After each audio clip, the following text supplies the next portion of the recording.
It's been a very long time since I've pulled out a 350 for a video, and I felt like even though these actually dropped months and months and months ago, actually a long time ago, I felt like it was necessary with the Black Friday release just because this is probably, for me, top 3. So even if it's not something, you know, super hype and something that people are looking for in a video, I just felt like it was necessary. You know, everybody loves an all black Yeezy, and with the 350 V2s probably nearing their end cycle after all the December and January drops, why not, right? So hey, welcome, and today let's dive into the Yeezy 350 V2 static black non-reflective. All right, so the original release date on these was way back in June of this year, 2019.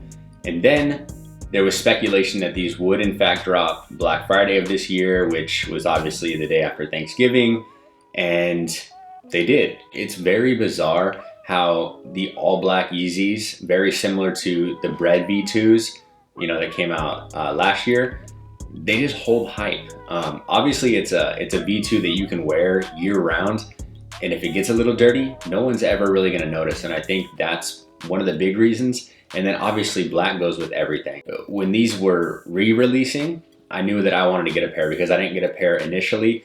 And the Breads are, you know, the V2 Breads are the only Yeezy that I've kept. You know, I had the Belugas for a long time, and the version 2 or the reiteration of the Beluga, I don't know what they're calling that one, I forget. I had those for a while, and eventually I just get tired of them and I let them go. And there's a lot of sizing issues when it comes to 350s. And I just wasn't with it, so I let them go, and this is only the second pair that I'm really planning to keep. I know there's a lot of people, since they re-released, that will be looking for an updated review on these, you know, and just want to know what the Black Friday release looked like, and maybe something they've been trying to get a hold of, and now that the prices come down, they might hit GOAT or StockX or eBay or Grail or whatever it is to try and snag a pair. So I figured let's do a quick breakdown of them, and then we'll get into all the other details. So like I said, we have the 350 V2 static black non-reflectives. I'm not a big reflective fan, so I'm happy that those are the more limited ones because I just don't have a desire to own them, and that's just my personal opinion. So as always, you've got a lot of glue marks where the outsole, midsole meets the upper, and that's just more apparent on an all black silhouette just because the glue does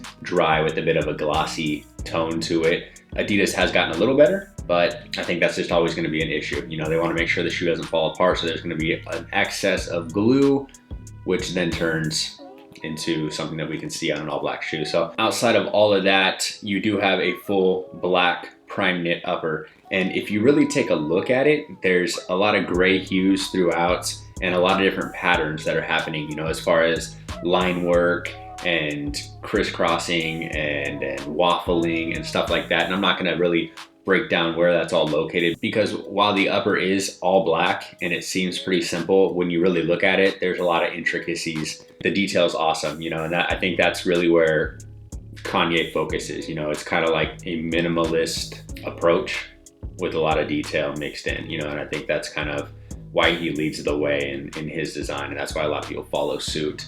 Maybe just my opinion, but I think a lot of people will agree. So once again, full black prime knit upper. Obviously, that center stitch that we're always used to seeing on the V2 is still there. Runs all the way up the centerpiece, all the way up the tongue, and then down the back panel as well. These laces right here are a 3M reflective black, obviously black base with 3M intertwined. And aside from that, this V2 does feature this prime knit mesh right here, and there is a specific name for that mesh, and I believe there was a Pure Boost that I reviewed a long time ago, and I'll link it down below, but that was one of the first shoes to feature this prime knit right here, where it's just almost like a mesh, where it's almost like a combination of mesh and prime knit, but there is a name to it, and I'm forgetting it for whatever reason.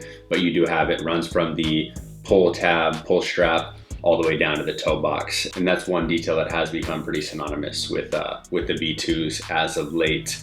Outside of that, I did mention this pull strap, and it does look very, very similar, or pull tab, whatever you want to call it, very similar to that was on the breads as well. You've got the full black tab with the hits of red all throughout there, red stitching all the way across. Another detail worth mentioning is the back panel does have the 3-stripe branding as usual. There's just not a whole lot to touch on as far as detail goes, but like I said, if you really break the shoe down and take a closer look at it, there's a lot to be appreciative about, you know. So aside from that, you do have your typical Adidas Yeezy insole, dual branding, co-branding right there, Adidas trefoil logo, Adidas original trefoil logo on the bottom. Heading down to the midsole, full black, slightly translucent so you can see the boost that does reside right beneath the rubber midsole right there. And then just the way that this construction of this shoe works is there's 2 sides to the midsole, and then the outsole is another layer that does come up on the back panel of the shoe, and then obviously right in front of the toe box right here as well. So that's all one piece. So it's 3-piece construction, if you will, outsole and midsole. And then you head down to the bottom, and you've obviously got that big boost window right there, as well as all the little cutouts beneath the forefoot that also reveal all the boost down low, and a single boost brand right here below your heel. And last but not least, a little Adidas branding right there, right up beneath the toe box area right there. And it's cool, it's nice, it's refreshing that a shoe with boost is still being spoken on or talked about, I guess. You know, with all the forthcoming Yeezy stuff, a lot of the ortholite and other cushioning systems that they're testing out, you know, I really don't know how much longer boost will be in Yeezy products, just because I think he gets pretty tired of things being stagnant and not moving forward, and it seems like he wants to test out new things and test out his own cushioning systems, and he wants to be innovative. How much longer boost will be in Yeezy products, I don't know, but I'm happy that they are still in the 350s, and we'll see where the 350 goes from here. There's a lot of outlandish colorways dropping here in the next couple weeks, so hopefully we get to touch on those, and we will. But enough of the breakdown. As far as pricing goes, $220. They've always been $220. Every 350 has been $220. You know, as far as pricing goes, it's not really out of reach, and I think it's probably going to stay right around there. You know, as long as the shoe does consist of prime knit and boost, the price will still be probably $200 plus. Always comfort. The Yeezys are of some of the comfiest shoes. They've got a lot of wearability. They're very comfy. If you get the right size and you give your foot enough room, they're never really going to be uncomfortable, never really going to hurt your feet. Very wide opening up top, a lot of cushion down low, tons of space in the toe box, again, as long as you get the right size. These are pretty true to size. There have been 350s that have ran very narrow and very untrue, but this particular static black, non-reflective V2 does run very true to size, in my opinion. I have a 10.5, I wear a 10.5.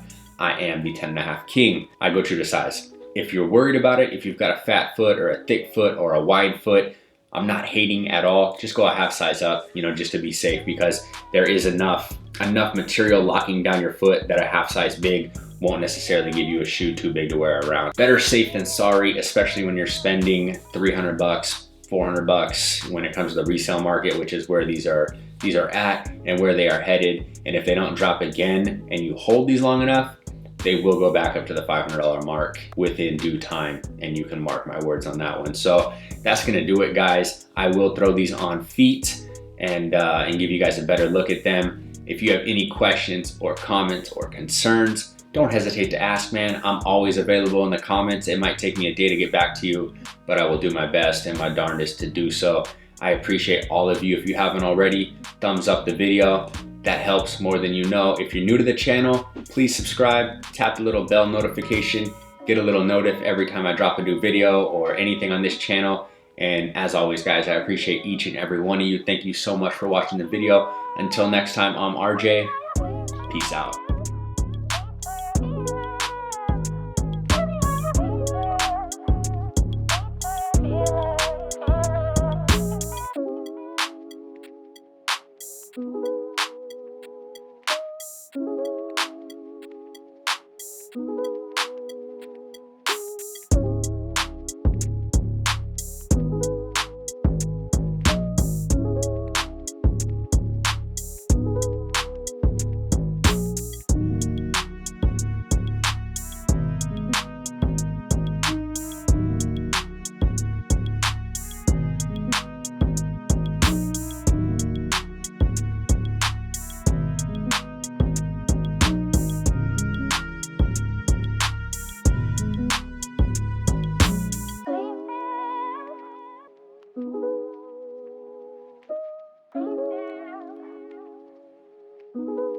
can't see your face right now.